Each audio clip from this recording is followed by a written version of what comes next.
The Board of School Trustees of the Lebanon Community School Corporation will meet on regular session. Oh, I'm sorry. This meeting is a meeting of the school board in public for the purpose of conducting the school corporation's business and is not to be considered a public community meeting. There will be time for public participation as indicated by the agenda. The meeting site is fully accessible. Any person requiring further accommodation should contact the superintendent at the school corporation's central office. With that, we'll open up with the Pledge of Allegiance, led by Mr. Hendricks.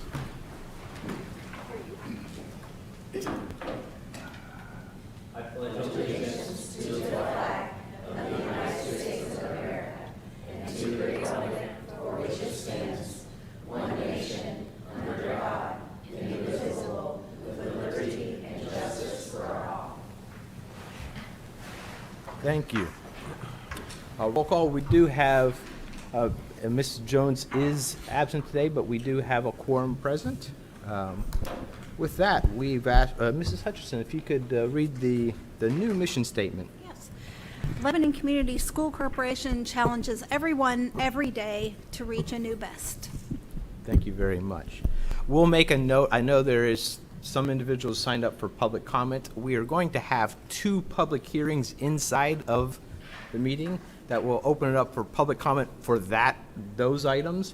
There is going to be a time for the other action items to have public comment after the public hearing. So we will open up for public hearings, and that any comment for that will be specifically for those items alone. We'll close the public hearings. We will have time for comment on other items, action items. So with that, item number 2 is a public hearing. We will open it up. A public hearing for the 3-year capital projects plan by Mr. Dennis. Thank you, Mr. Parks. This evening's budget hearing is a normal part of the procedure of approving a school board's budget for the following calendar year. As the board will recall, during the August meeting, we presented the budget in depth to the board. This month would be the hearing to hear any patrons' concerns or comments about the budget, and then in October we would then present that to the board for adoption and final approval for the 1782 process from the Department of Local Government Finance. Policy states that there are 2 specific items that must be shared at this evening's budget hearing. The first of which is, should I believe that we will exceed the 15% statutory guideline for education to operations transfer? Just here to say that I do not believe that we will exceed that. In fact, as you see a general decreasing trend there since 2019, I anticipate that trend to continue. The second item that we share in policy for this is for our referendum spending plan. There were 4 facets to our 2022 operating referendum, the first of which is enhancing academic programs. I realize that text is small, but that is the spending plan, which is the large portion, I will say, of the spending plan for the referendum in 2024. Deals with reducing class size through hiring new teachers that are currently existing with us right now, in addition to some of our SROs, in fact, all of them other than the ones that are paid for with the school safety grant that we and many other school corporations get from the state. All things SRO are supported from the operating referendum. Tracting and retaining, this would include items such as our PBIS IAs and certainly some unique programs that we offer curriculum-wise, here at LCSC, and then finally the smallest portion would be district operations, namely our natural gas supported from the referendum. So with that, this was published in advance of this meeting. Those are the Form 3 advertisements that were published about 13 days ago now, and this is what would be presented for adoption. Barring any comments this evening, and at this point, Mr. Parks, I will turn it over to you. I know we have some folks signed up, but not sure if any of them are for this budget hearing. There is nobody signed up for this budget hearing to speak on behalf of that, but we will open it up if there is anybody. Is there any way to get your sound turned up? Is there a way to get the sound turned up?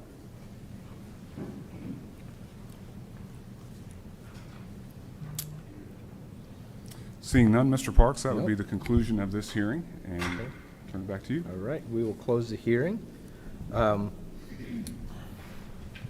Next, we have additional appropriation hearing for the 2023 GEO bonds. We will open that hearing now. Thank you, Mr. Parks. This hearing this evening is an additional appropriation hearing for the proposed general obligation bonds to be issued later this year. We do have some resolutions to present to the board this evening, but ultimately this hearing is an opportunity for any patrons to express comments regarding the appropriation of the general obligation funds. This hearing was advertised in the Lebanon Reporter for the amount of $18 million. And again, Mr. Parks, I'll turn it over to you prior to the resolutions to hear any comments from patrons regarding the additional appropriation of these general obligation dollars. We do not have anybody signed up for this item either. Is there anybody that would like to speak on behalf of the GEO bond? All right. With that, we will then have the... We'll go ahead and go to the resolutions now. Resolutions, yep. So as I mentioned, we have four, the first of which is Exhibit A in the board packet. This is a resolution determining the need for a project that essentially says that we have done an in-depth study of our buildings, namely the existing transportation facility and the middle school. We have engaged with professional partners that have advised us of the need for improvements or new construction at these locations, and I would appreciate the board's action on the resolution for determining the need of project. Do we have a motion for the resolution determining the need for the project? Mrs. Hutchison. Do we have a second? I'll second. Mr. Clauser. We have motion and a second. Any comments, questions? All in favor? Aye. Opposed? Motion carries. Thank you, Mr. Parks. Exhibit B in your board packet is a resolution approving the form of lease. As we mentioned, as Mrs. Herndon mentioned, in fact, at our working session in September, we know this series of bonds will be issued via general obligation mechanism as well as lease financing mechanisms as well. This second resolution is the board's approval to enter into a form of a lease for the property at the middle school and the northwest quadrant of the field where the transportation center has been shared to be placed. All right. Do we have a motion to adopt this resolution approving the form of lease? I'll make the motion. Mr. Hendricks. Do we have a second? I'll second. Mr. Clauser. We have a motion and a second. Do we have any discussion? Hearing none. All in favor? Aye. Opposed? Motion carries. Next is additional appropriation resolution. Yes, third resolution is the additional appropriation resolution. Just like all of the funds that we spend, they do have to be appropriated, and this resolution gives me the authority to appropriate the GEO dollars once received. Do we have a motion to accept this resolution for additional appropriation for the GEO bonds? I'll move to approve. Mr. Clauser. Do we have a second? Mrs. Hutchison. Do we have any discussion? All in favor? Aye. Opposed? Motion carries. Next is the final bond resolution. Last one, simply stated, is the nuts and bolts of the numbers behind this particular bond issuance. This establishes the maximum amount to be borrowed, the maximum term of repayment, the maximum interest rate that we may pay for the general obligation bonds. It also gives the details about the general obligation bonds in terms of the form of the bond. This resolution also approves any revisions that need to take place for any master and continuing disclosures that deal with the lease financing. So appreciate the board's action on that. All right, do we have a motion for the final bond resolution to adopt? Motion. Mr. Clauser. Do we have a second? Second. Mr. Hendricks. Any discussion? I would just say that the community meeting the other night was excellent. Information is available on our website regarding the new transportation, will be soon, regarding the transportation center and other exciting things here. So we have a motion and a second. All in favor? Aye. Opposed? Motion carries. With that, we will close this hearing regarding the additional appropriation. All right, now we will reopen the regular meeting. Item number 10 is the approval of minutes for the August 15th, 2023 regular meeting. Do we have a motion to adopt these minutes? Mrs. Hutchison? Do we have a second? Second. Mr. Hendricks? Do we have any discussion? All in favor? Aye. Opposed? Motion carries. Next, we have superintendent's announcements and celebrations. Thank you, Mr. Parks. Do have several items to share with the board this evening. Looks like we're fighting the microphone a little bit this evening.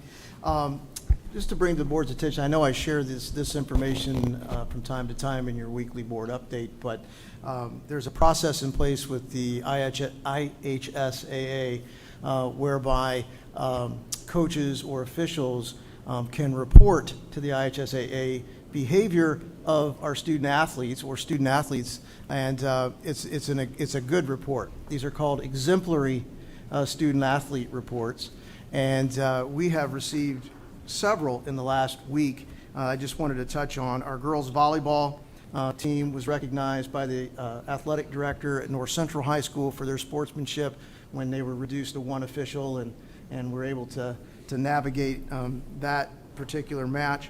Our girls soccer team was cited by an official who was injured during the course of action at the soccer game at a recent match, and our girls made it a point before we boarded the bus to go over and check on the gentleman, make sure he was okay and wish him well, and he wanted to make sure that he recognized us for that as well. Our own Eli Taylor, senior cross-country member, was caught on camera helping a fellow runner up after he had fallen from the finish line. And I know that those are the things we teach our kids to do. Certainly I was taught to do by my parents, but those are the moments that set examples for the younger runners. And it's just it's great to see that display of sportsmanship. Also, the cross-country team noticed that our neighbors to the south at Traders Point Christian School in a recent cross-country meet had only one runner. And there's a senior ritual that our runners have prior to the race, so they invited him to join them for that team bonding activity that they do. I just wanted to bring that forward because we dwell on some things that are challenges from time to time, but we need to take time to celebrate those great acts of sportsmanship. So congratulations to the coaches, the athletic department for setting that example for everyone. I wanted to thank Mr. Parks and Dr. Ottinger, who attended a virtual meeting recently from the Department of Education, talking about what's known as the Hard Tech Corridor. This is read a lot about Indiana attracting high-tech companies and high-wage, high-paying type technical jobs, and they're working with schools to redesign our high school requirements. And this was an opportunity for our school leadership to engage in that meeting, and we'll be hearing more about that coming down the pike. But thank you for stepping in for me that day and learning about that for us. I wanted to take a second tonight too and thank the City of Lebanon. They've been great to work with through this process of our building projects as well as other things. A partial list, right? The communication through the recent power outage was fantastic. I was able to communicate with the communications office.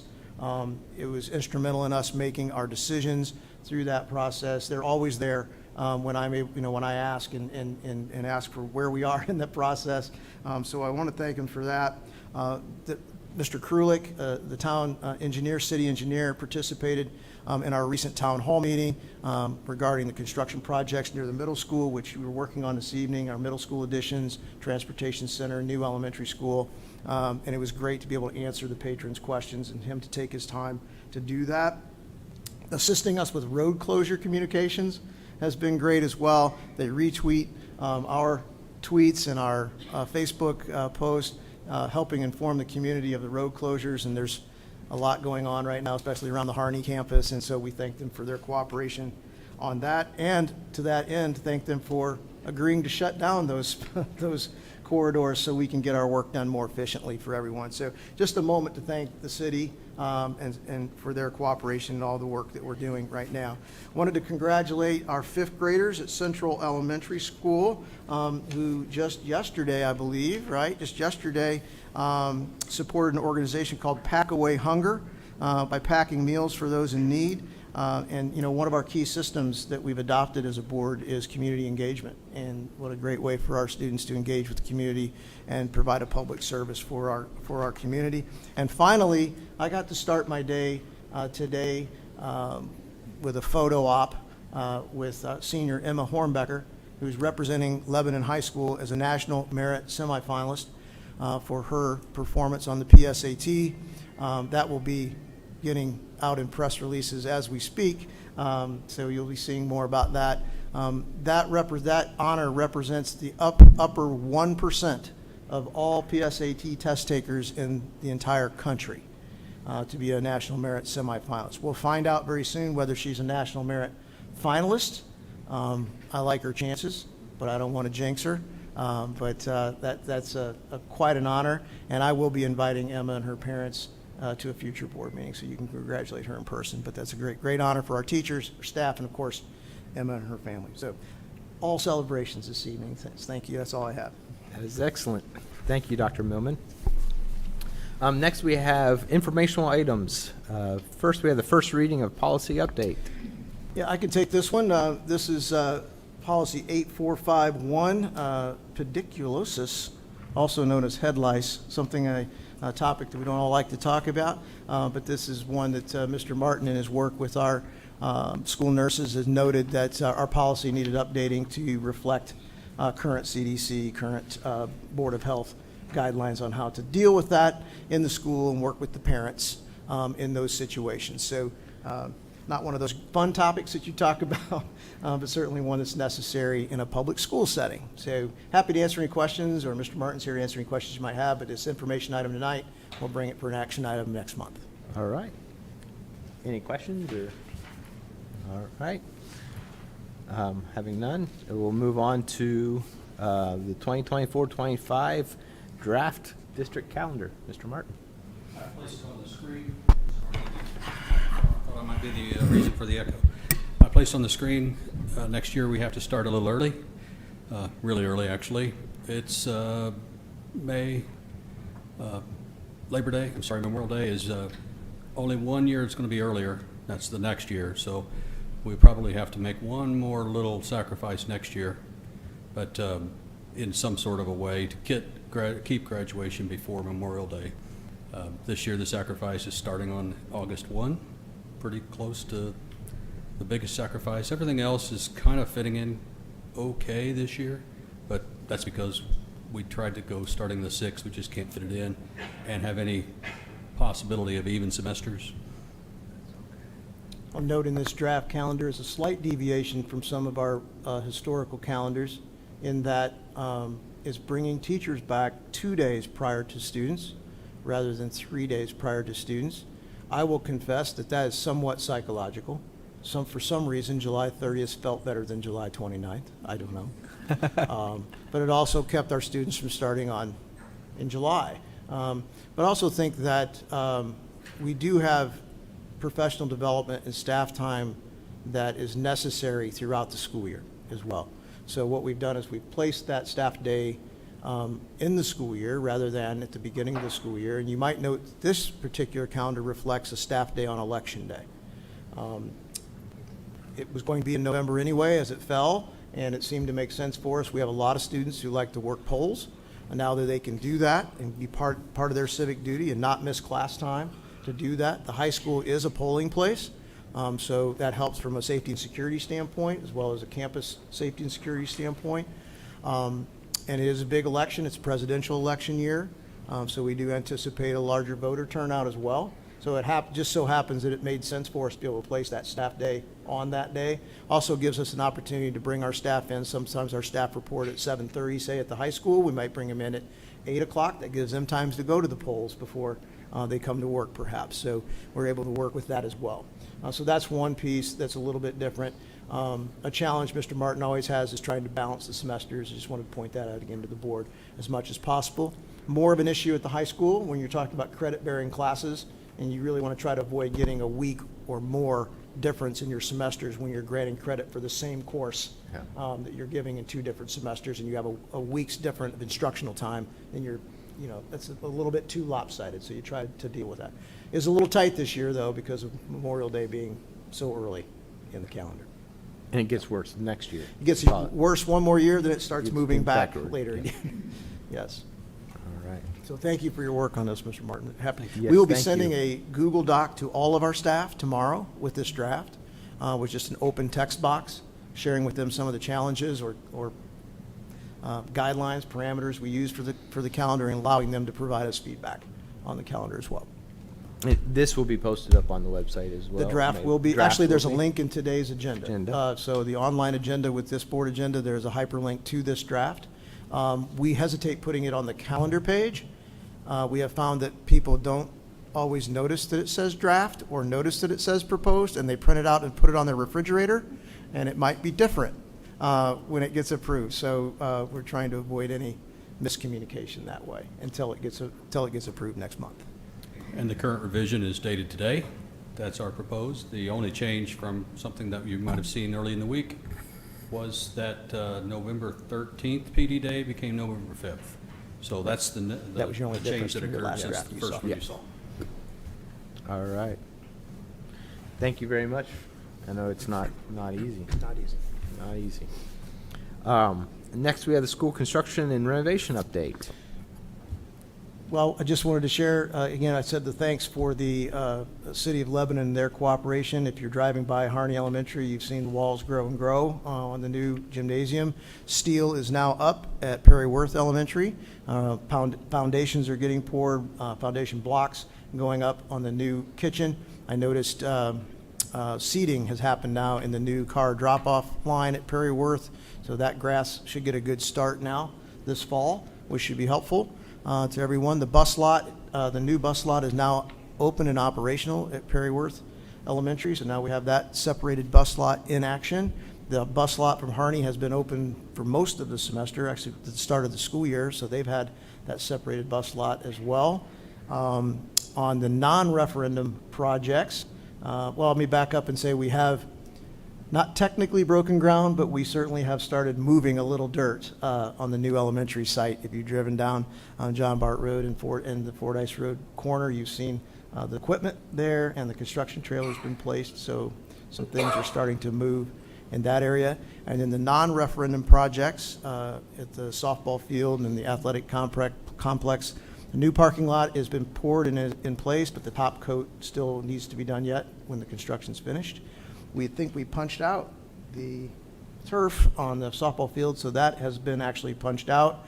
Had a little bit of a delay, I think, with an electrical box situation, so we're unable to get the lights up and tested at this point, but we're confident we'll be able to get that rolling before the punch out. So sidewalks are getting poured, new slabs poured at the former varsity field, so we're moving along nicely. See, it's seeded as well, all the outfield, Yeah, it's all, it's all yeah. seeded as well. Yeah, oh, yeah, the The observation hill. observation Yes, area, has all yeah. been shaped, and that's been seeded as well, so we'll get a good start on that. So confident we'll be able to have a ribbon cutting ceremony at the field to start next season.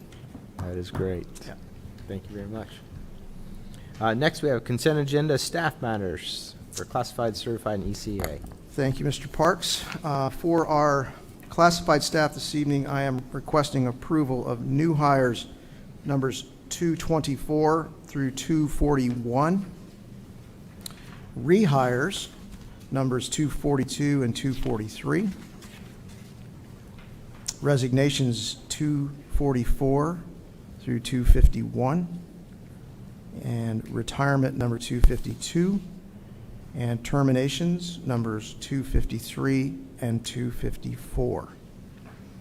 For certified staff this evening, I'm asking approval for the approval of maternity leave number 85, new hires numbers 86 through 88, through 89, and a resignation number 90.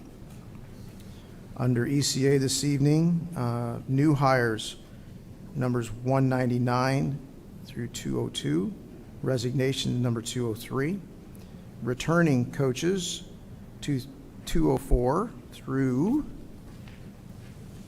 a lot of them, 220, and existing coaches now coaching another sport 221 through 223. Happy to try to answer any questions you might have. Everybody received this information in your board packet. With that, we will entertain a motion to adopt classified, certified, and ECA as read by Dr. Millman. Yeah, I'll move to approve consent agenda staff matters 13A, B, and C as read by Dr. Millman. We have a motion. Do we have a second? Second. Mr. Hendricks. We have a motion and a second. Any discussion, anything to discuss? All right. Continues to be busy. Yes, sir. Yes. All in favor? Aye. Opposed? Motion carries. Next, we have business matters, consent agenda business matters. Thank you, Financial update. Thank you, Mr. Parks. Happy to answer any questions the board may have on our August performance and update prior to reading the claims. You have any questions? Nope. Hearing none, we do have 3 payrolls for this particular docket. Payrolls for August 18th, September 1st, and September 15th in the amount of $3,069,311.73. Claims for this docket at a total of $4,483,677.22 for a total of $7,552,988.95. Thank you, Getting Mr. better. Parks. Yeah, Appreciate very your well approval of done. those. Do we have a motion to approve claims for payment and payrolls August 18th, September 1st, and September 15th for a total of $7,552,988.95? Mrs. Hutchison? Do we have a second? I'll second. Mr. Clauser? Do we have any discussion? All in favor? Aye. Opposed? Motion carries. Now we have comments from the public, and we do have 2 individuals who have requested to speak. When you do come up, we would ask for you to limit your comments to 3 minutes. And first state your name and your address. First we have Pam Shelby.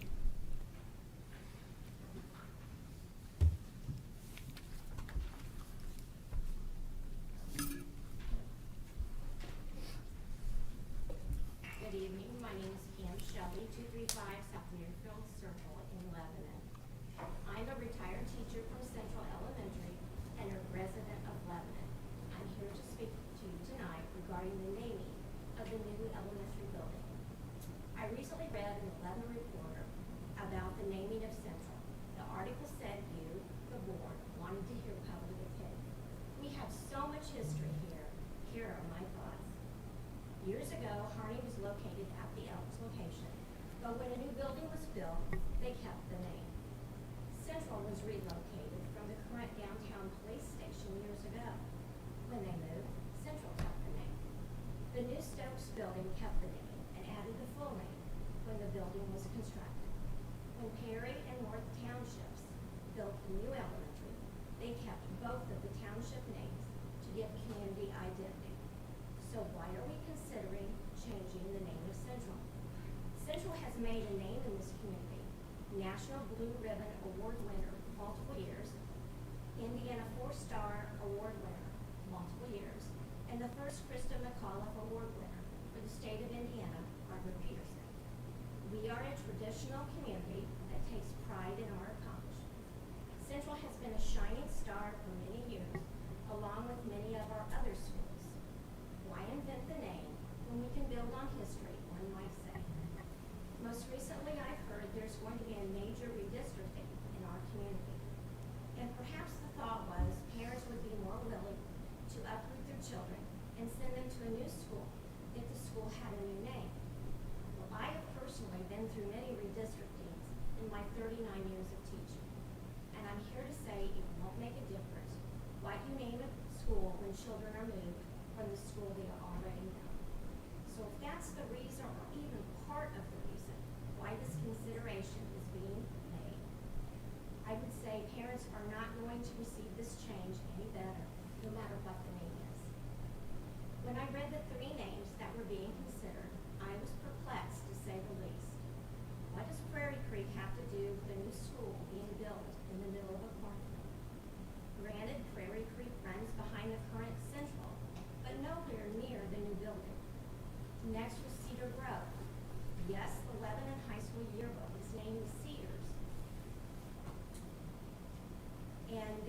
possibly be cedar trees in Lebanon, but no growth that I'm aware of.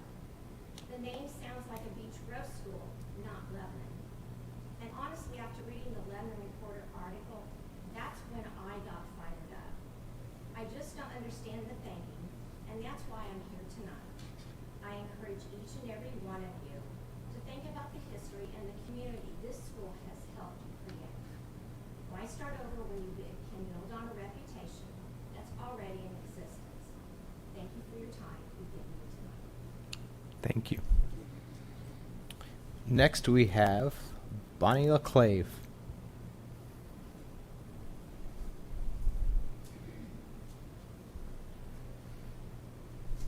My name is Bonnie LaClave. I live at 909 Claymore Lane, just right over there. Thank you for allowing us time to speak tonight. First of all, I'd like to acknowledge that our city, our community, is going through a season of many changes, some of which many of us welcome and others don't. You can just look at social media to figure that out. But we've all heard that the saying, the only thing inevitable in life is change. And I believe strongly that if we don't embrace many of the changes, we just let ourselves grow old and stale. However, having said that, I strongly believe in traditions. These are the things that we pass along to our children and our grandchildren. And I'd like to think that the traditions and values that we pass along will contribute to thoughtful change in our community. I remember the old Harney building on Lafayette Avenue. My two brothers went there. When the new building was built in another location, it was still Harney. I remember the old Stokes building, which has been replaced twice, but it's still Stokes. When Perry Worth was built as a new school, it was named for the two townships. I remember the first Central School. When it was relocated to its present space, the name remained Central. Now, we're just replacing the school building, not creating a new school. I am respectfully asking the board to keep this tradition, not naming this new building, but naming our new building, which will take the place of the old Central, keeping that name Central. Thank you. Thank you. All right, that is all the individuals we had signed up to speak. That is, you're more, whoa. Yeah, that's, we may ask you, we would ask you after the meeting to sign up, just so we have the information, so. New batteries, always Yes, the case. they went dead. Your mic is dead too. Couldn't hear you at all.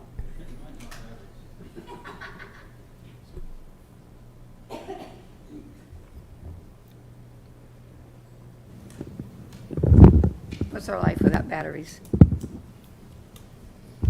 Come down. I sent an email to you, Mr. Parks, and I'm Carmen Ottinger, 905 Fordyce Road. I'm not a Central student. I'm a Lindbergh. Our building sits empty, unfortunately. But I married into a Central student family. So there's lots of Central in my family. They started out at the school downtown, which is now the police station. But I have lots and lots of friends that are Central students.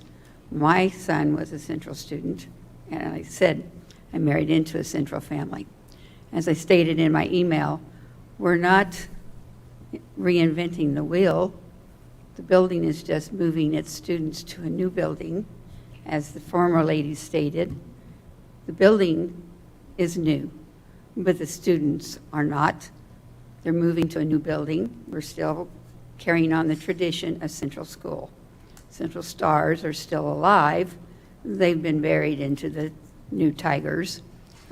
They've lost their identity. But we are creating a new building, not losing the identity of Central. In the beginning, when they talked about creating a new Central School, a new construction of Central School, the discussion has always been, we're creating a new central school in all the meetings we attended. It was never called a new elementary school. It was called a new central school.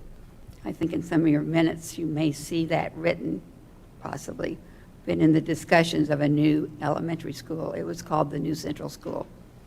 So it was always called the new central school in the discussion.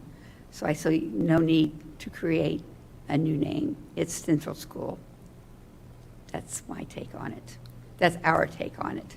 Thank you. Thank you. Thank you. Do we have one more? Go ahead.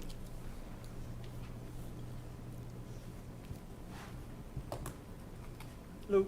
My Hello. name is Damon Crease. I'm at 1133 Brookside. I'll be right next to the new building, where next year, well, when it's built, I hope to send my kid there. He's 2 years 2 from now. years. So he'll be entering kindergarten next year at the old Central, and then I'd like for him to continue on being a Central student. I don't want to keep saying the same thing over and over again. I'm sure you guys received lots of emails. Hopefully, that was a big thing online. Everybody saying either show up here or send out the emails. So hopefully, you got lots of those. Community input.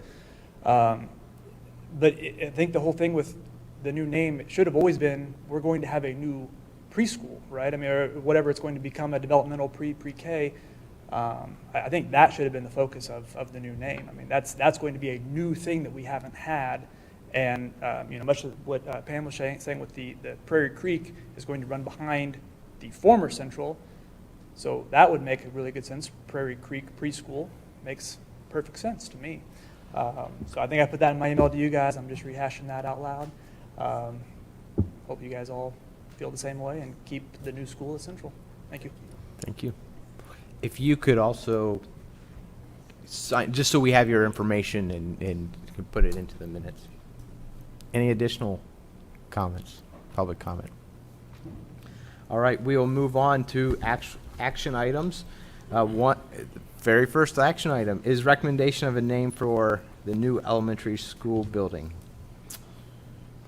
Would you like to kind of recap well, the process, or yeah. how do you want to do this? One thing I would just like to note that we are following a policy that actually we adjusted that didn't give this board unilateral decision, but put it out for public input and creating a committee to come up with alternate names.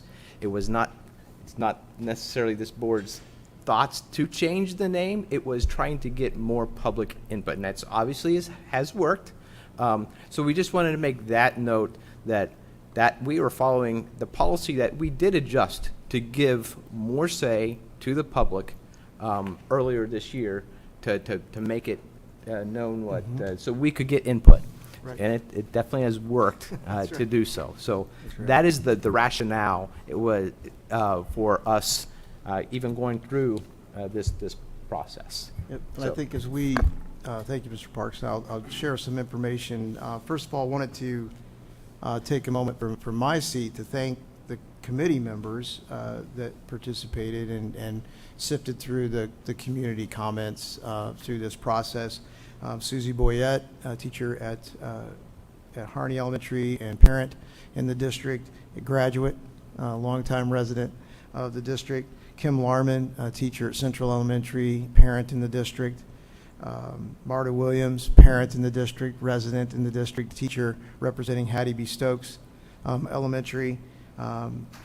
Mary Dickerson, assistant principal at Perry Worth Elementary School, longtime employee, resident, and parent in the district, knows the history of the district as well from many seats, from wearing many hats in the district. Jerry Bohannon, a retired administrator from the district, served in multiple schools in the district. Talk about that in just a second. Jane Myers, former school board member, very involved community member in our district. And then Trey Hendricks served as the board's representative on the committee. So I just wanted to take a minute. And Mackenzie LaCrone, current principal at Central Elementary. Sorry, Mrs. LaCrone, didn't mean to leave you out as well. I did want to make sure that I thanked Mr. Bohannon and Mrs. Myers because they brought not calling you old, Mr. Bohannon, by any stretch of the matter, but bringing a lot of historical information to the table. Both of them, Jane with her experience with the school district, with Central Elementary. She came with written history of the district and Central to the committee, which was very helpful with them and to get to know what was happening.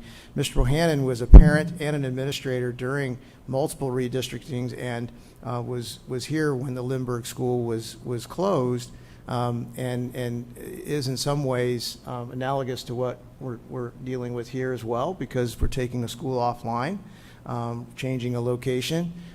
We don't know what the results of the new attendance boundaries will be.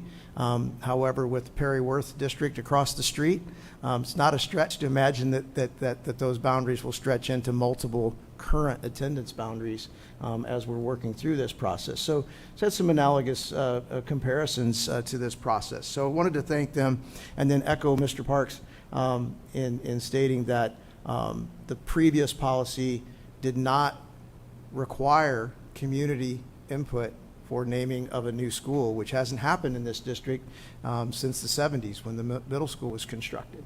And so to have that input was very important, and personally I found it very rewarding because we all learned in the committee about the school district.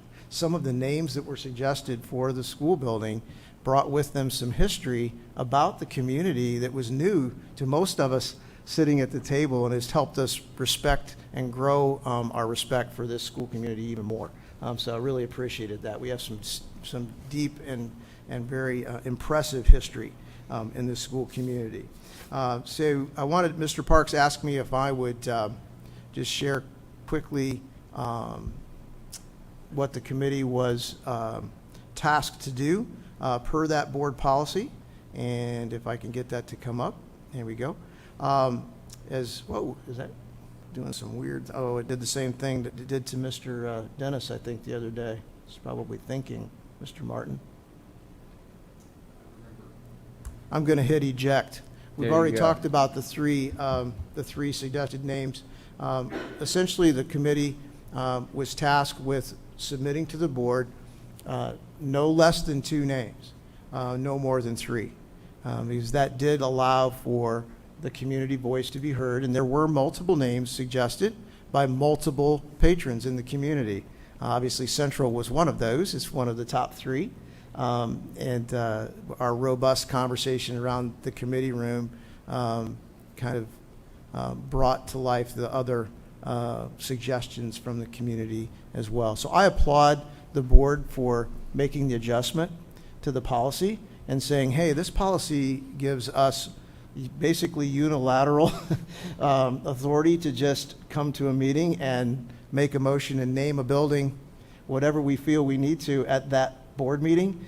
You adopted a policy that said we want to hear from our community, and I think that's always the right way to go with that. So it was a pleasure to sit with and work with this committee, and it was even more impressive for me to learn more about the school community. So with that, I think we've said what we needed to, and you can get on with the meeting. And we thank you for all that did show up to here as well, and the emails we received.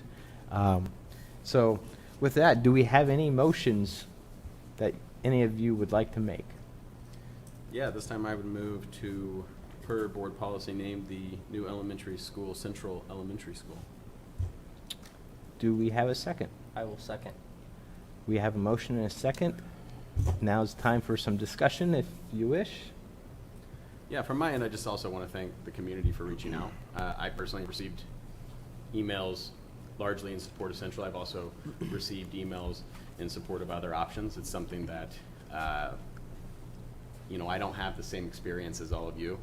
And so I appreciate learning not only more about our district, but more about your guys' personal experiences, because I think that is important when you're making these sorts of decisions.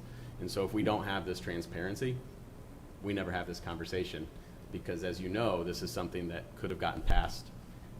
Order picked it up. I'm glad that our information was shared, and I'm always happy to engage you know, with the community, because you are the people who we represent. So, you know, I'm happy that this has gone the way it did. I know that it did stir some emotions, but I think that's also okay, especially when we're talking about our communities. I think this is the time to have emotions. So thank you all for participating tonight and for being a part of this process. And I think we have two runner-up names for whatever we do with the old central building, so two perfectly great names to choose from. Yeah. I would just piggyback off what Mr. Clauser said. I was a Central Star. Tradition is very important in Lebanon, and the public outreach was wonderful, and that's why we had the policy change, and we wanted to hear the voice of the people that we represent, so we're happy with our decision.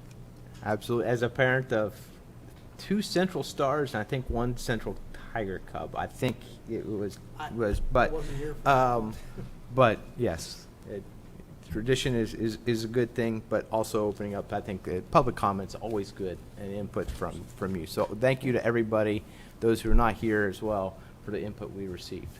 So we have a motion and a second. We will go ahead and take vote. All in favor? Aye. Opposed? Motion passes. Thank you all.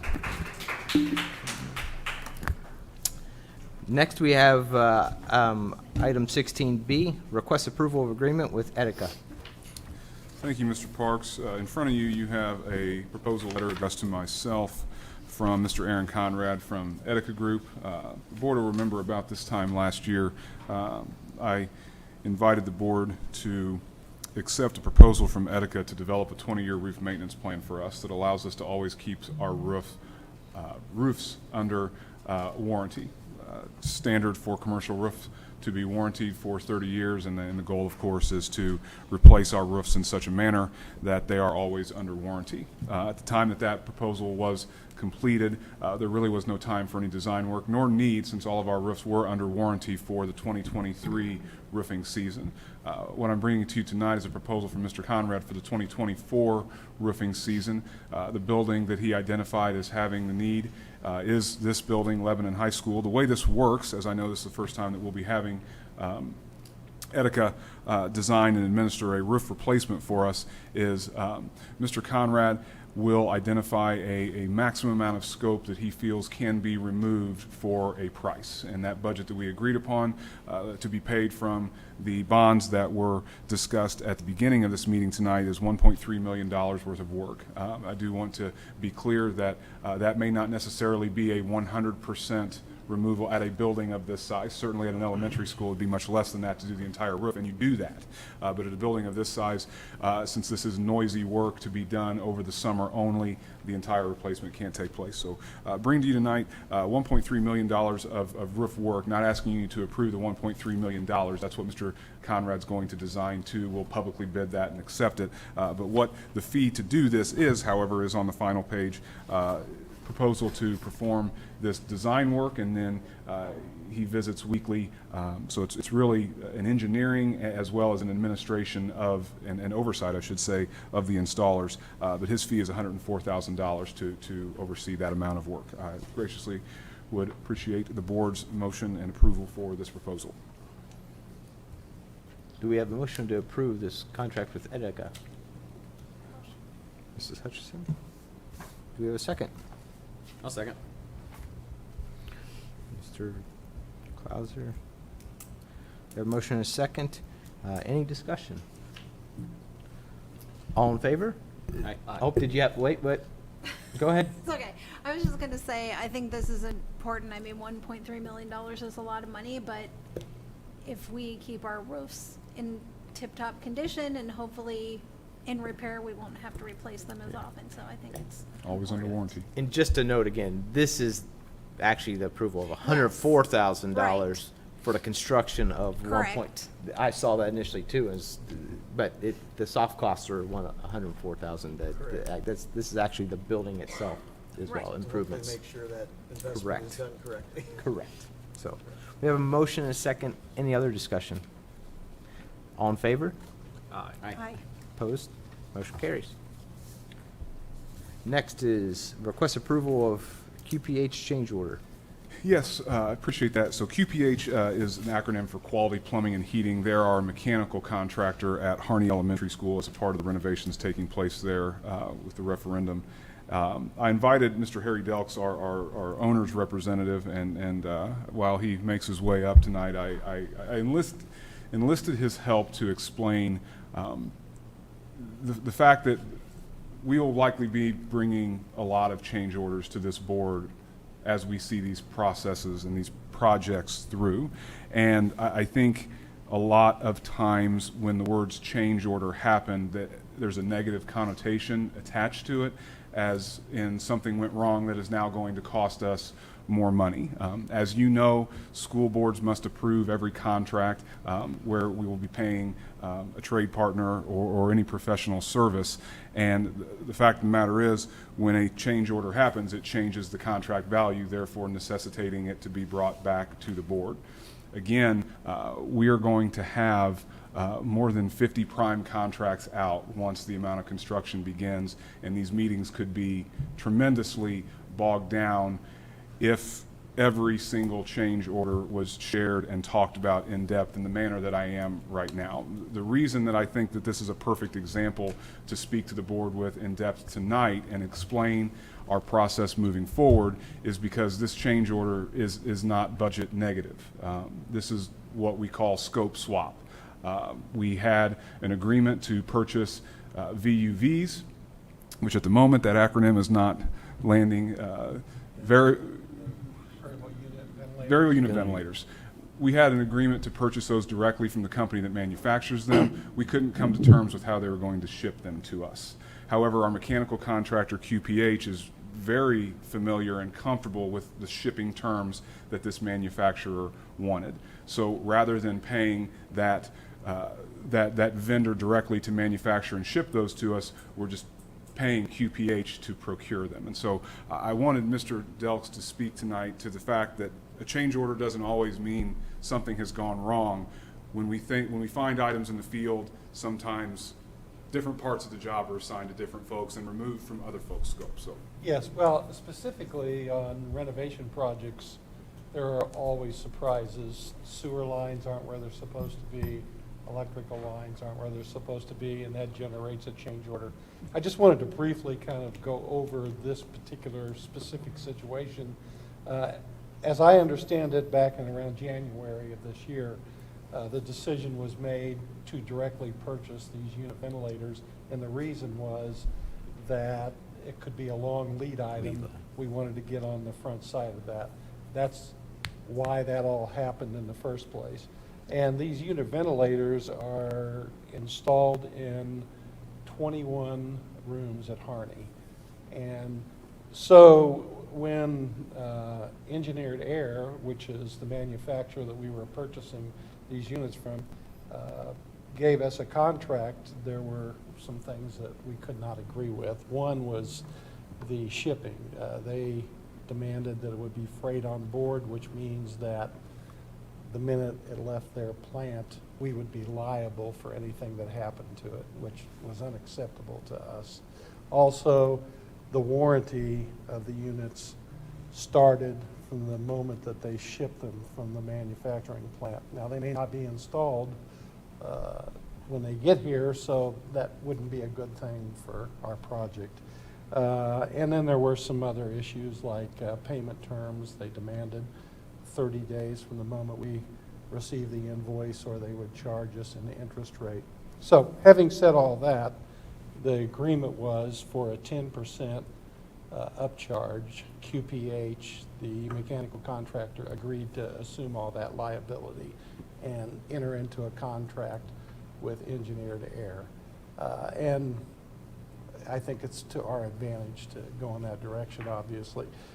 Speaking to change orders, there probably will be some things I'll bring to you in the future as they come up. I don't have the information tonight, but there's an incident that's being worked on right now where a contractor made a mistake.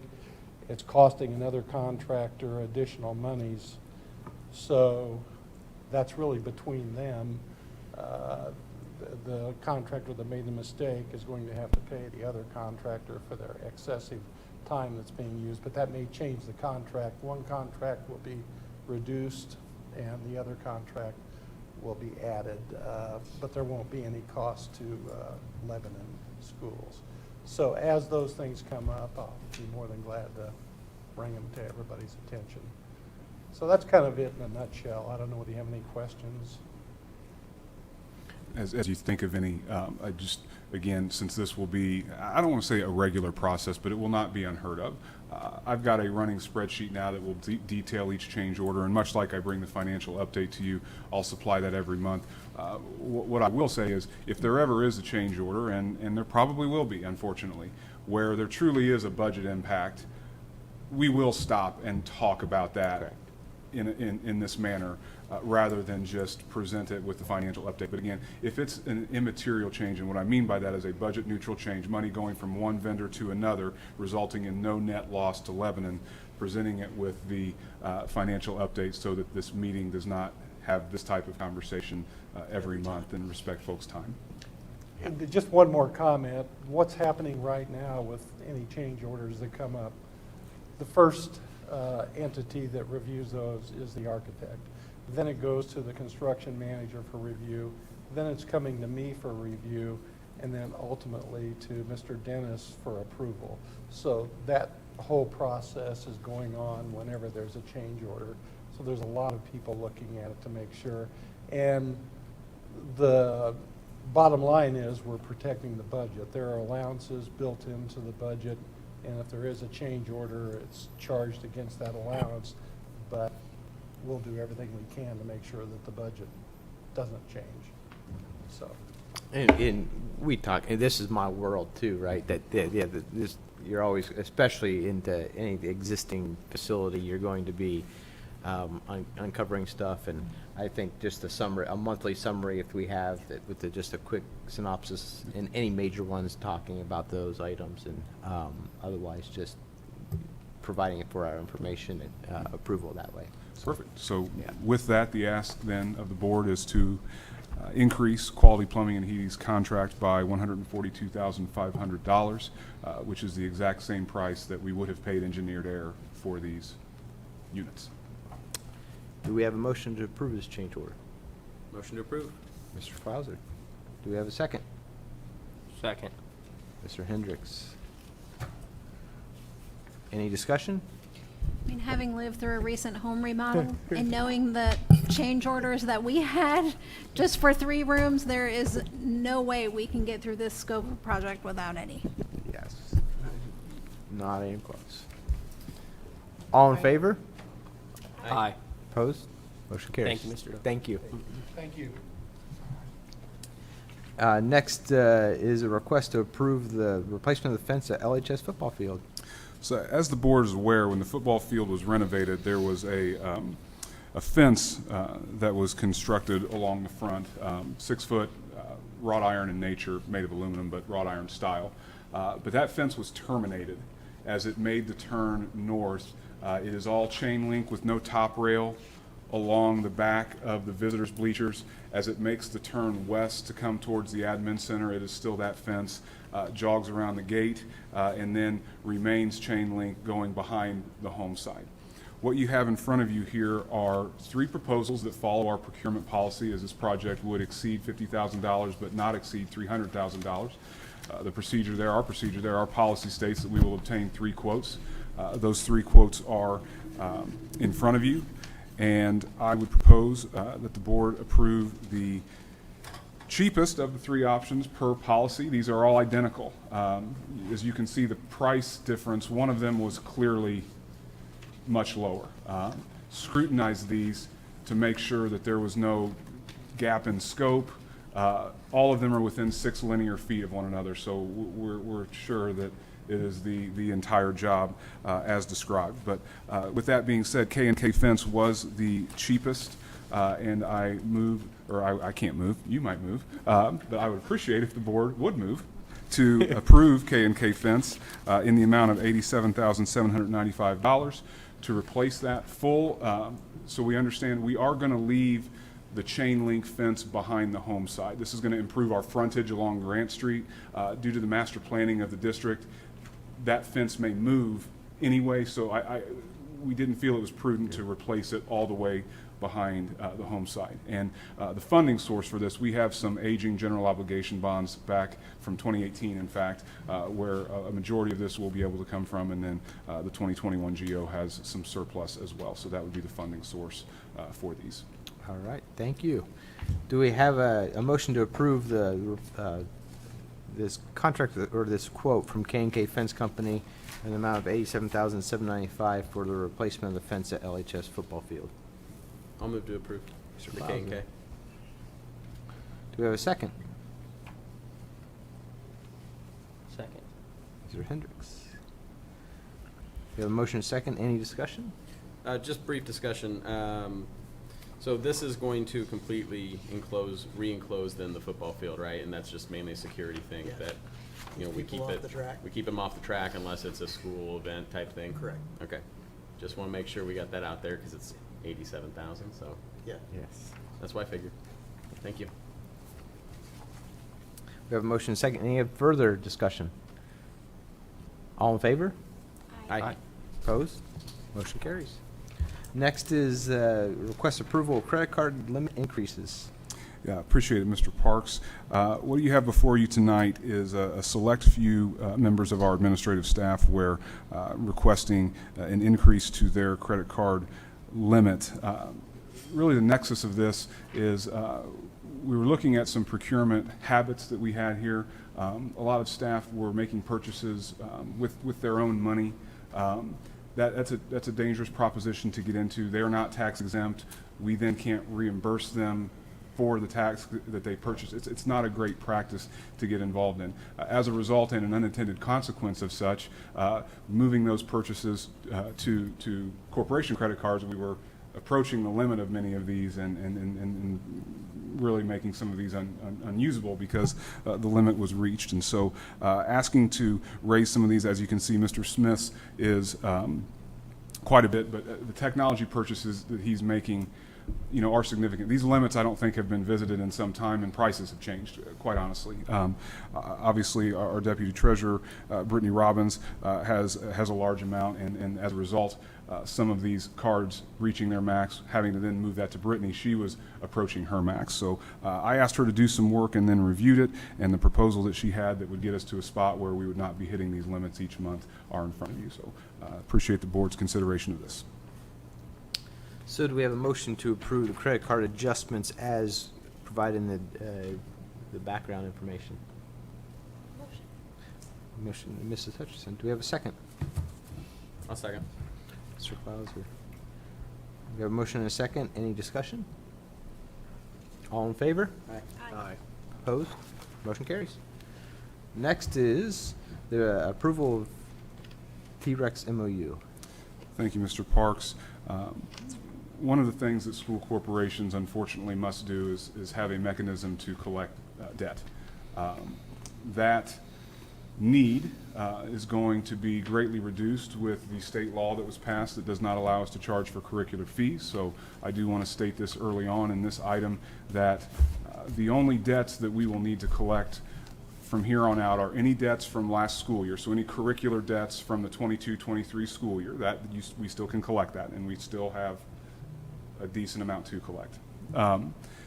You may collect costs for damaged devices. So if a student were to damage their iPad or their MacBook, we can collect for those charges.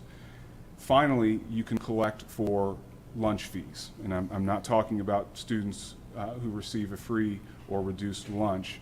These are students that are not eligible for a free or reduced lunch, do not have their lunch, and are provided a lunch.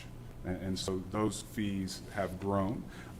We incur, I believe, speaking with Mr. Martin today, around $11,000 of such fees in a given year for lunch debts.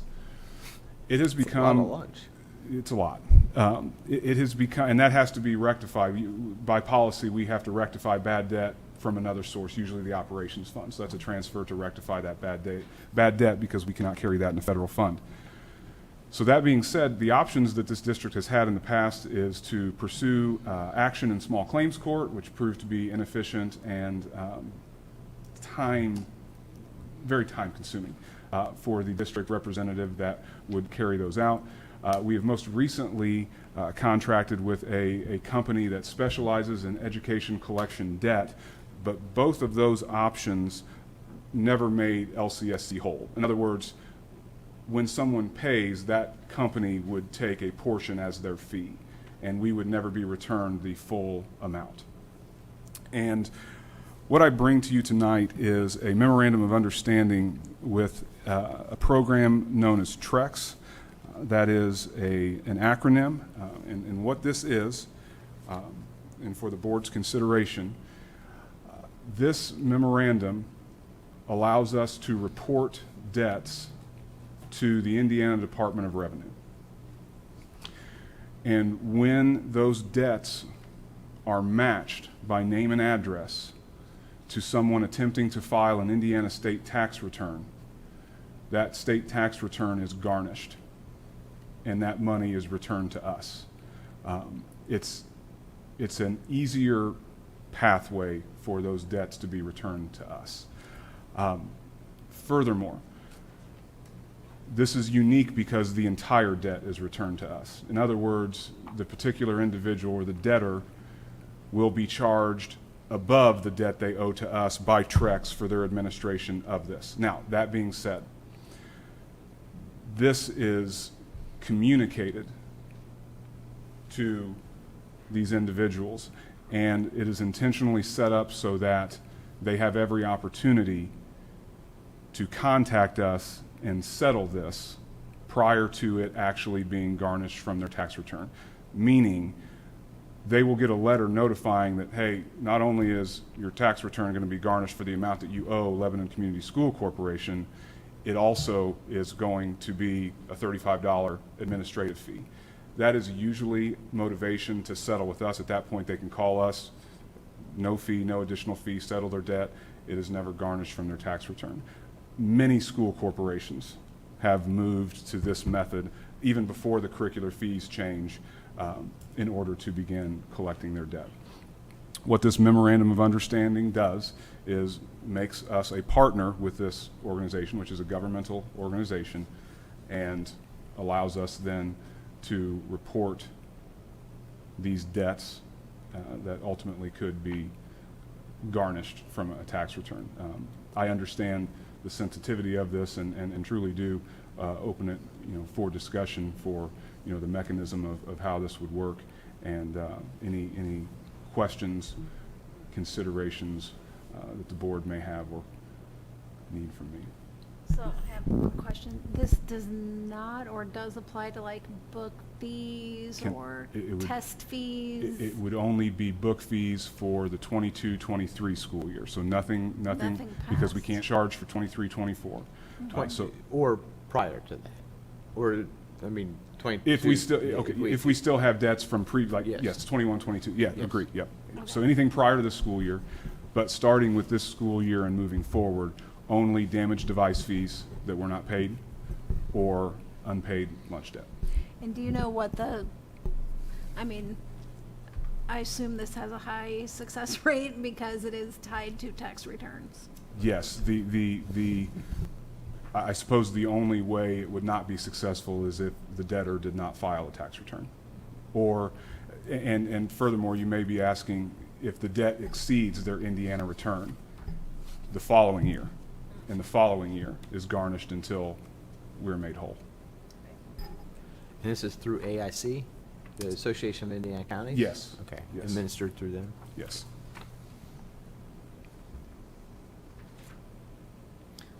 Is there any sort of notice we're gonna provide, or we're obligated to provide upfront to families as they're registering their kids or anything like that? Because I just take issue somewhat from a legal perspective of having garnishments occur without being able to actually perfect service in terms of a debt being owed. I mean, obviously, I know we have addresses, the IRS has addresses, but frequently those change, especially if it's someone who doesn't, own a home and they're moving potentially, things like that. So, I mean, I guess, what steps can we do, or is that something that other communities do? It's a great question, and to be honest, I have witnessed a mismatch occur. And so we have to set up procedures in place with a person in our office that will field these phone calls, because this generates phone calls when people see that their tax return will be garnished. And so we will have a way to then match, should someone call and say, that's not me, we'll be able to look at our spreadsheet and ensure, ultimately, the person responsible is the guardian on Skyward, and that's Indiana state law. They will be responsible. That has caused some confusion in previous school districts that I've worked with when grandparents are the guardian. I think sometimes they enroll their student and see nothing but their grandchild that they need to get involved with school, and then now all of a sudden they don't understand that someone has to be responsible financially when a damaged device occurs and when or student lunch debt occurs. I believe that now that curricular materials are no longer charged, that this will be used much more infrequently than it had or would be historically, when curricular fees would be the main source of debt. Damaged devices run $25 to $50. Lunch debts have piled up. Families are aware when they're not eligible for free and reduced, and families continue to send their student to school every day and receive lunch. So these do build occasionally. So this will be very hands-on. This may seem automated, but there will be a human being in our office that will be delegated to handle these responsibilities. From the communication standpoint, it's not just like the current process. So the company that Mr. Dennis referenced that we had used in the past, combination of communications came from our offices, reminding them fees are due at a certain time. If they're not, paid by a certain, this was when we have book fees, of course, but not paid by a certain time, they would be turned over to this company. Once we got to that time frame, the company did all the communication as well. So it's uncomfortable from the standpoint of this being part of the tax return. What was uncomfortable from the company perspective was conversations with the debtors that their credit rating was now going to be impacted, right? So there was a tough conversation either way with the debtor.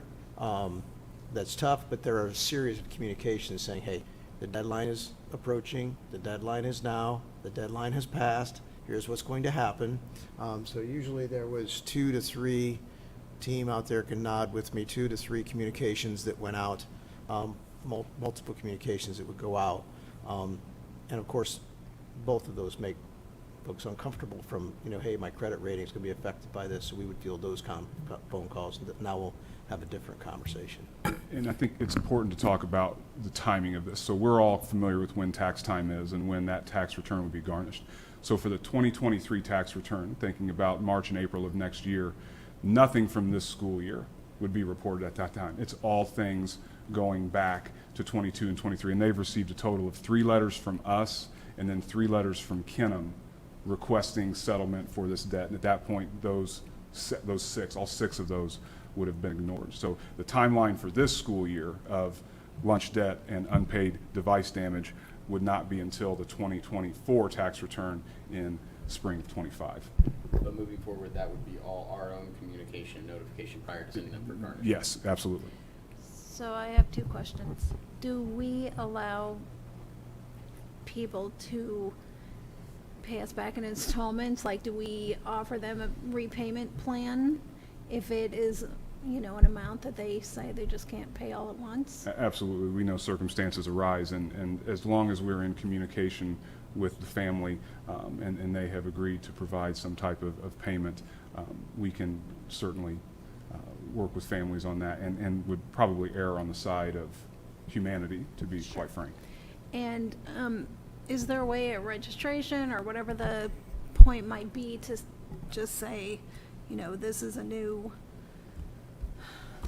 policy that we're implementing. We just want all parents to be aware so that all of our families are getting this information. Mm-hmm. regardless of if it ever applies to them, just so it's not the first time they've seen it when they get a letter from us saying you're behind and we. So I'm happy to, and I think I should, prepare a workflow or a policy. And if we get this MOU in place tonight and the board's uncomfortable with reporting these for the 2023 tax return, I'm happy to push this to next year's tax return until we get a workflow for this that the board is comfortable with.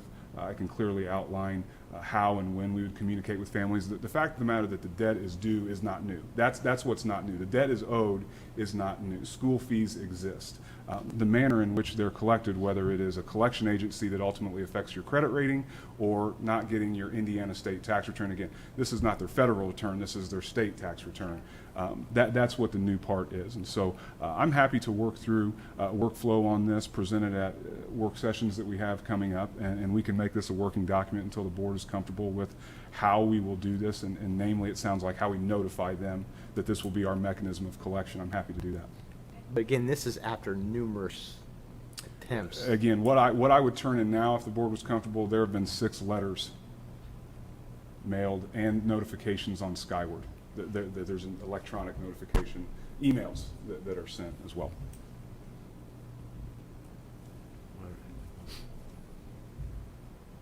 Well, hearing that, do we have a motion to execute this MOU? I'll make a motion. Mr. Hendricks, do we have a second? I'll second. We have a motion and a second. Any other discussion? All in favor? Aye. Opposed? Motion carries. Next is a request of approval for Inwell adjustment of monthly fee. All right, last one for me tonight. Our partners at Inwell, which as the board knows, provides mental health services to our students, approached us over the summer and the beginning of this school year asking for us to re-examine the fee that we pay to them each month. They have proposed to continue their services as understood in previous school years by moving their monthly payment to $18,000 from $12,000. So asking the board's approval to increase the monthly Inwell payment from $12,000 to $18,000. Do we have a motion to approve this adjustment of the Inwell monthly fee? Do we have a second? Second. Mr. Hendricks? We have a motion and a second. Any discussion? Do we know how many students they're serving currently total from all of our schools? I couldn't give you that number, honestly. It's such a fluid number.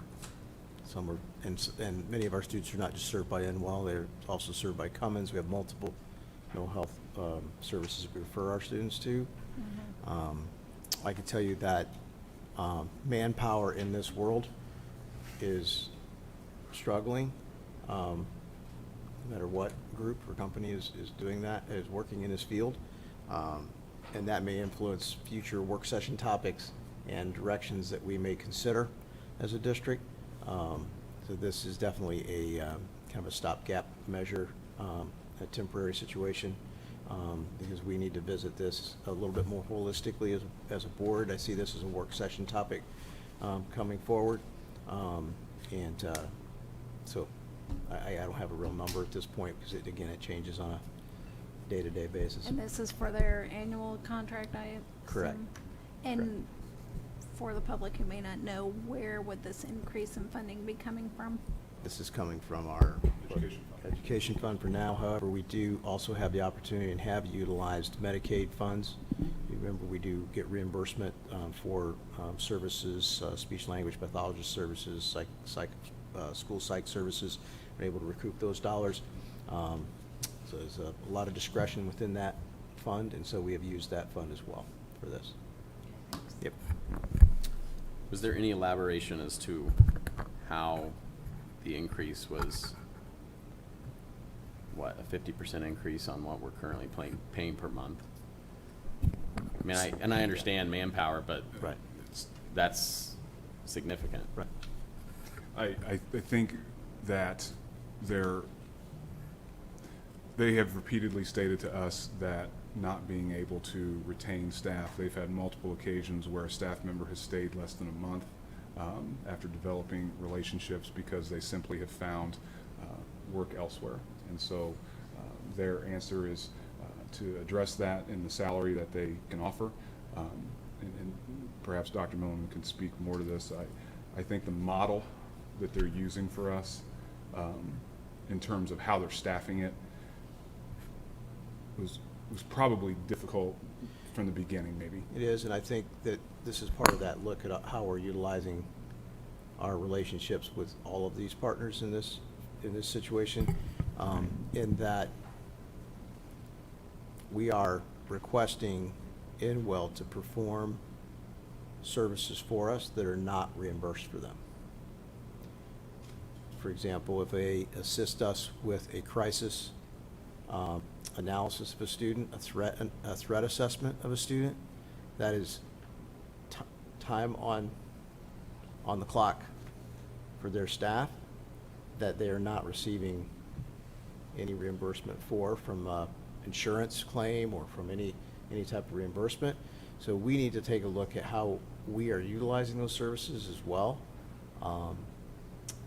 So yeah, there's some internal processes we need Yeah, to. and I suppose I kind of view it similar, kind of akin to insurance premiums in terms of as you report, you have issues, that's why this would go up. I mean, has there Right. been an increase? Is that what this is? Yeah. From our end? I mean, I guess that's just, I'm just surprised by the increase per month. Yeah. It is a combination of needing to keep staff in as well as what they're being asked to do within our buildings and not having that reimbursement as well. So kind of reimburses them for that, what we're asking them to do. It's that combination.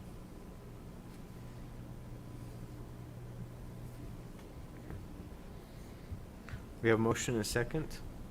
Any further discussion? All in favor? Aye. Opposed? Motion carries. Next is school improvement plans.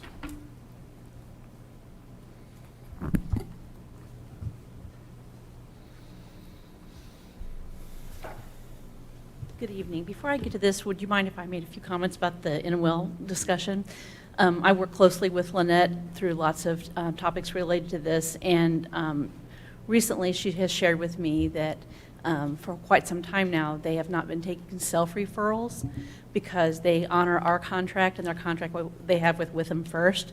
The demand is so high that that's pretty much the services that they are able to provide, and so that's a big demand on them. And also, as Dr. Milliman mentioned, they do provide some services to us, like he referenced, like when there are crises that happen. They also provide like our suicide awareness, not just for the upcoming community meeting that's coming up on Thursday evening, but for all our students at the middle school and high school that are enrolled in health classes, whether it be this summer, the first semester or second semester each year, they provide a class. That's no additional cost to us either. So there are several things like that. They helped us develop our crisis intervention plan. They provide every couple of years a week-long crisis team training that's primarily designed for law enforcement, but they always welcome our staff. So most of our administrators, some of our SROs, some of our nurses, our school counselors, different ones, have participated in that, as well as administrators. So it's those things, they don't get any income to help support their work, but those are wonderful, wonderful services they provide to us as part of our contract with them. So I didn't know if you all were aware of that. So that was kind of some insight that might be helpful. My purpose for being here is obviously to, once again, as we do every year, present to you a recommendation of the school improvement plans that has been developed by each school.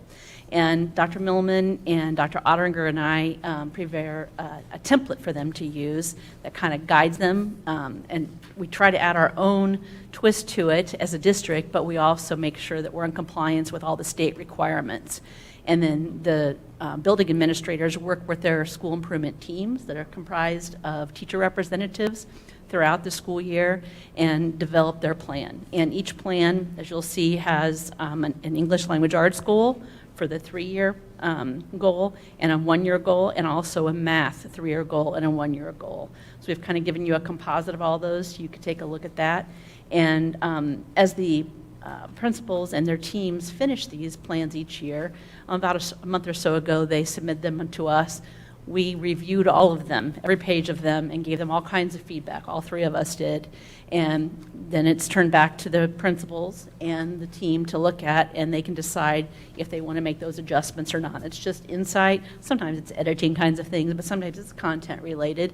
And then they resubmit them to us to share with you before they ended up going to the state for their submission. It's an annual event, and it takes all year basically to get to this point. So I welcome any questions that you might have. There's no questions? We do then look and see the last year whether we met the goal and. Oh, yes, that's a Okay, big part of good, the process, yes. Good. Yep. All right. Do we have a motion to approve the school improvement plan goals for 23-24? I'll make that motion. We have a motion. Mr. Hendricks, do we have a second? Second. Mr. Clauser? Any discussion? Thanks for your work on this. Yes, thanks. They're the ones that do all the work. It's pretty heavy lifting at the building level. Thank you. All in favor? Aye. Opposed? Motion carries. Thank you so much. Next is a second reading of policy updates. Dr. Milne. I'll take this, even though these are Mr. Dennis's. He had the marathon session tonight. These are two policies that he spent quite a bit of time discussing with the board last time. As he mentioned to you, this debt management policy, as well as the, I don't know if I can get the words out, liquidity, reserve and liquidity policy, reflect practices that are already in place within our district. However, this codifies it in policy, also puts us in a better situation when we're looking at our bond ratings for future debt and bonds. But now I'll say, Mr. Dennis will be happy to answer any questions you might have. First, do we have a motion to adopt these policies, 6146 and 6147? Mrs. Hutcherson, do we have a second? Second. Mr. Clauser? Any comments or discussion? No? All in favor? Aye. Opposed? Motion carries. Next is a request of approval of supplemental pay. Thank you, Mr. Parks. I am requesting approval of supplemental pay for Kathleen McGee. Ms. McGee is licensed in both deaf and hard of hearing as well as blind low vision. Indiana legislature allowed for the provision of supplemental pay, and we utilize this mechanism in situations such as this. We have discussed this with LCTA, presented that with them. In the past, we had a presentation with their team and discussion as required. Basically, Ms. McGee will do double duty. Therefore, it's an increase in her annual salary to reflect that she is covering both of those. Last year, when the supplemental pay was approved by the board, there were some questions about what her caseload was, so I included that in your background notes to show you the districts that she's serving and the number of students. I will note, I believe I noted in your background notes as well, that we do, as a joint services group, employ instructional assistants. So there's instructional assistants at those school locations that work through the service plans for students, and then Ms. McGee serves as the teacher of record for those students. So requesting supplemental pay for this school year for Ms. McGee to cover both deaf and hard of hearing as well as blind low vision. And this is shared because it's through the, We have posted the position Oh. and continue to post the position. We have no applicants for the position. This is very difficult to fill. Okay. And we are fortunate that she holds dual licensure and is able to serve our students and fulfill the requirements of our federal Article 7 for those students' IEPs. And that position is still posted. And should that change, then the supplemental pay would change accordingly as well. I would have to come back to you with a more complicated request when that happens, but it's doable. all right. Do we have a motion to approve the supplemental pay as noted? I'll motion. Mr. Hendricks, do we have a second? Second. Mr. Clauser. We have a motion and a second. Any discussion? All in favor? Aye. Opposed? Same.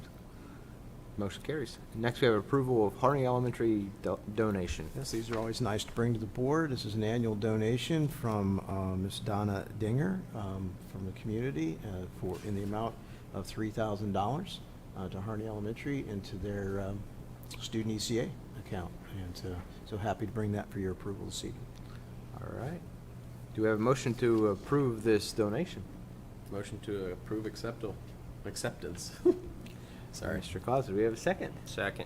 Mr. Hendricks. Any discussion? Thank you very Thank you. much. Thank you. Yep. Thank you. Motion second. All in favor? Aye.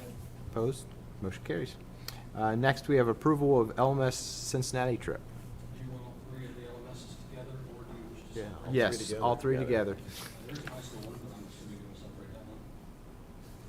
You're all No. four together? No, can just do do all them four for travel. Items Items L through O for travel, student travel. And these are all overnight trips. The FFA leadership one came too quick to the start of the month, and so it has already happened, but it's one you guys have approved every year. It's just the leadership of FFA. And I believe there was some communication that this was previously requested that it be okay to be on the agenda afterwards. And then the Cleveland is the Cedar Point and the Air Force Base, right, Patterson? And the LMS overnight trip to DC is the traditional one, and the Cincinnati trip. So those two, Cincinnati and DC, are 8th grade. 7th grade is the Cedar Point, I believe. Cincinnati is 7th grade. Okay, Yes, and Cedar Point is 8th. there you go, okay. Yep. Do we have a motion to approve items L through O for overnights, with student overnights? Make a motion. Mrs. Hutchison, do we have a second? Second. Mr. Hendricks. Any discussion? All in favor? Aye. Opposed? Motion carries. Do we have, Yeah, I guess at this time I'd make a motion to add an additional action item regarding the recommendation to approve additional agreement with Witham OT/PT. so adding item 16P, recommendation to approve additional agreement with Witham. Thank you. This should be brief. I've shared with you our challenges with filling school psych positions. Do we Oh, I'm need to sorry. make a motion Oh, to yes, add I'm that? sorry. Made a Explain it. motion? Well, I can explain it. Second. then you can Do we have a mine. second? Second. Second? All in favor? Aye. Aye. Now you can. Oh, yes, thank you very much, thanks. This is piggyback on our challenges to fill psych positions, SLP positions in our schools. Witham has the same challenges in filling OT, PT positions as well. I met with Mike Frazier a few weeks ago, and he asked if we would entertain the idea of, or the requirement, really, of them engaging with a contracted service for OT, PT services. I share with them, well, we don't have much choice in this environment we're in, so this is a similar one with OTPT for Witham, and a similar amount for $90 per hour for those services. So do we have a motion to approve additional agreement with Witham OTPT? I'll move to approve the agreement. Mr. Clausen, do we have a second? Second. Mrs. Hutchison? Any further discussion? All in favor? Aye. Opposed? Same side. Next meeting is October 17th, right here. Just note, October break is October 23rd through 27th, so